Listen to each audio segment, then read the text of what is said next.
ममता बनर्जी के राजनीतिक सलाहकार चुनावी रणनीतिकार प्रशांत किशोर ने मिशन बंगाल पर निकले अमित शाह को लेकर बड़ा बयान दिया है। प्रशांत किशोर ने कहा है कि अमित शाह बंगाल के अंदर डबल डिजिट का आंकड़ा नहीं छू सकते हैं। अमित शाह अगर दहाई का संख्या भी पार कर जाते हैं तो वो सब कुछ छोड़ देंगे। बीजेपी नेता और केंद्रीय गृह मंत्री अमित शाह के मिशन बंगाल को लेकर सियासत गर्मा गई है। शाह के बंगाल दौरे के बीच पहली बार ममता बनर्जी के राजनीतिक सलाहकार और चुनावी रणनीतिकार प्रशांत किशोर ने अपनी चुप्पी तोड़ी है। बिहार चुनाव नतीजे के बाद नीतीश कुमार को मनोनीत मुख्यमंत्री बताने वाले प्रशांत किशोर ने अब बंगाल चुनाव को लेकर बड़ा दावा किया है। प्रशांत किशोर ने कहा है कि बीजेपी की तरफ से पश्चिम बंगाल में मीडिया मैनेजमेंट का खेल खेला जा रहा है। बीजेपी को सपोर्ट करने वाली मीडिया सच्चाई से दूर रिपोर्टिंग कर रही है, जबकि हकीकत यह है कि पश्चिम बंगाल में बीजेपी डबल डिजिट को क्रॉस करने में संघर्ष करती दिखेगी। प्रशांत किशोर ने बीजेपी को लेकर एक ट्वीट करते हुए दावा किया है कि अगर भारतीय जनता पार्टी इससे बेहतर प्रदर्शन करेगी। प्रशांत किशोर ने कहा कि जिन लोगों को उनकी बात पर भरोसा नहीं है वो उनका ट्वीट सेव करके रख ले।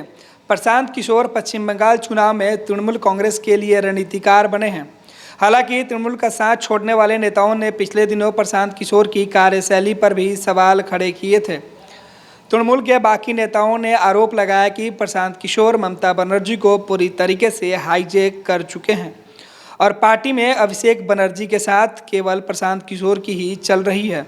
ये वही प्रशांत किशोर हैं जो 2014 में नरेंद्र मोदी केंद्र की सत्ता की लड़ाई लड़ रहे थे तो सबसे बड़े रणनीतिकार के तौर पे प्रशांत किशोर उभरे थे।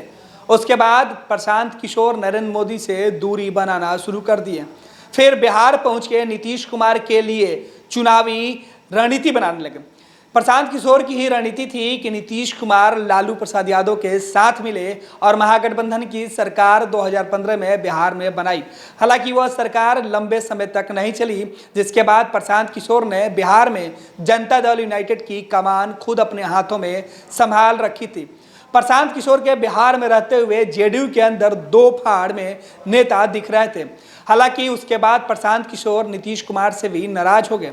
2019 के समय प्रशांत किशोर ने अपनी टीम बिहार में पूरी तरीके से एक्टिव कर ली और नीतीश कुमार के मुकाबले खुद अपने उम्मीदवारों को चुनाव के मैदान में उतारने की घोषणा तक कर दी थी। हालांकि ऐन वक्त पे चुनाव के ठीक पहले प्रशांत किशोर ने बिहार से अपना बोरिया बिस्तर बांध के बंगाल शिफ्ट कर लिया और अब बंगाल चुनाव के ठीक पहले प्रशांत किशोर का यह बयान अमित शाह को लेके जो आया है, बीजेपी के लिए आया है, वो सीधे तौर पे बता रहा है कि प्रशांत किशोर की जो रणनीति है वो ममता बनर्जी के लिए पूरी तरीके से ठोक बजा के ली गई है।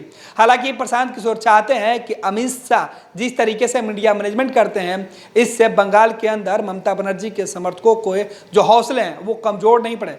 लिहाजा प्रशांत किशोर बैक फुट के जगह पे फ्रंट फुट पे सामने आए।